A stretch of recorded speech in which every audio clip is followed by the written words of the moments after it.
Hello, and welcome to MassageTherapyRadio.com.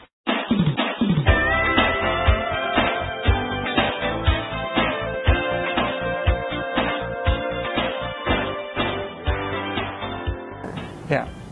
Now you come from a very strong science background. Yes. Can you speak a little bit about the science of a compassionate presence? How does this impact our clients? It impacts tremendously. First of all, it impacts us. Excuse me.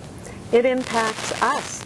There's a lot of research looking at the effect of love on health, and that when you're talking about having a relationship with a client, you're the giver of a service. The fact is scientifically that giving in a compassionate way affects us.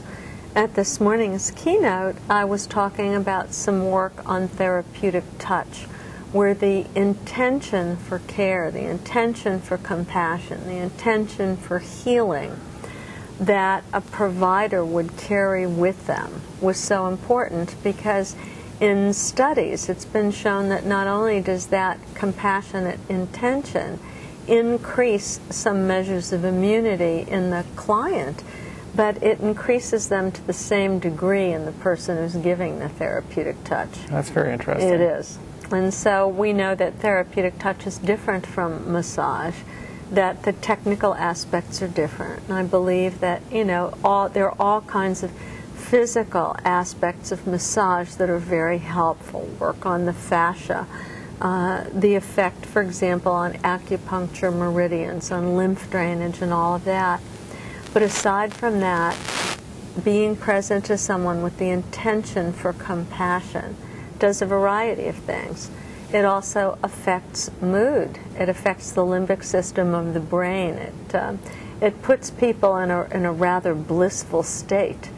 And I think of me when I get a massage, and I can always tell the difference between a massage where the massage therapist has really been present, is listening deeply to my body, and one that's perfunctory. They're busy, they're tired, they're not there.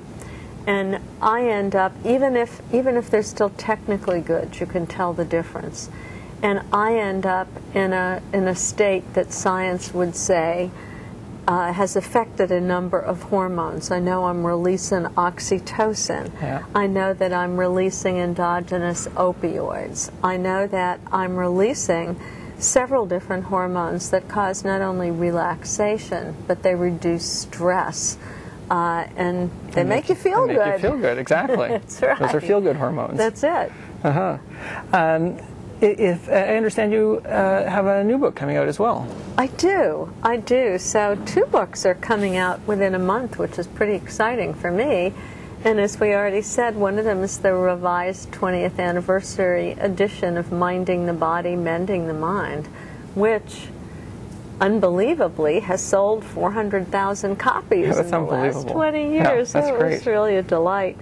And the new book is called Your Soul's Compass, and the subtitle is What is Spiritual Guidance?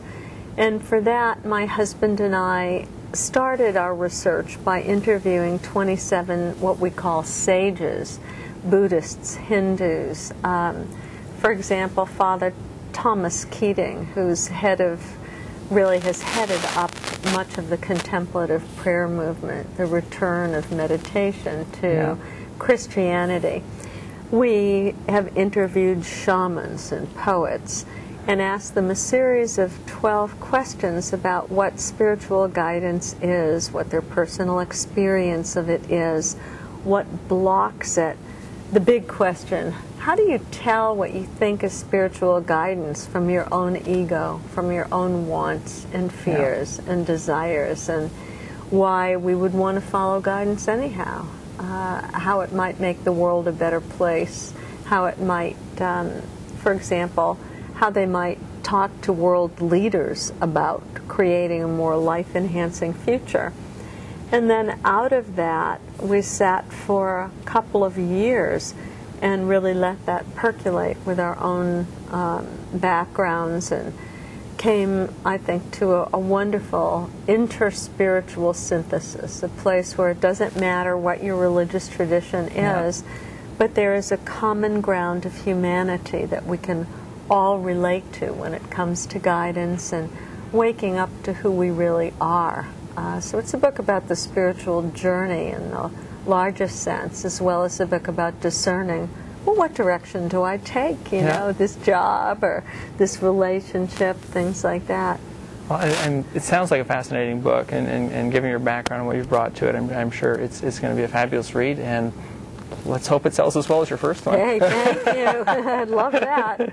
Great blessing. Now, if people want more information on your books, you have a school as well. Yes. Where can they get more information? Well, they can go to my website, and I'm just about to have, on the 3rd of October 2007, I'm launching a brand new website with lots of audio and video and handouts that they might consider useful for their clients. There's a lot of good information there. You just have to be able to spell my name. So that's the website, is joanborysenko.com. Okay, and we will spell that for people on the website, so they can go straight there. Well, thank you very much, Joan. It's been a real pleasure. Welcome. It's been fascinating listening to you today, and I wish you all the best. Thank you. Thanks so much for interviewing me. Take care. You too.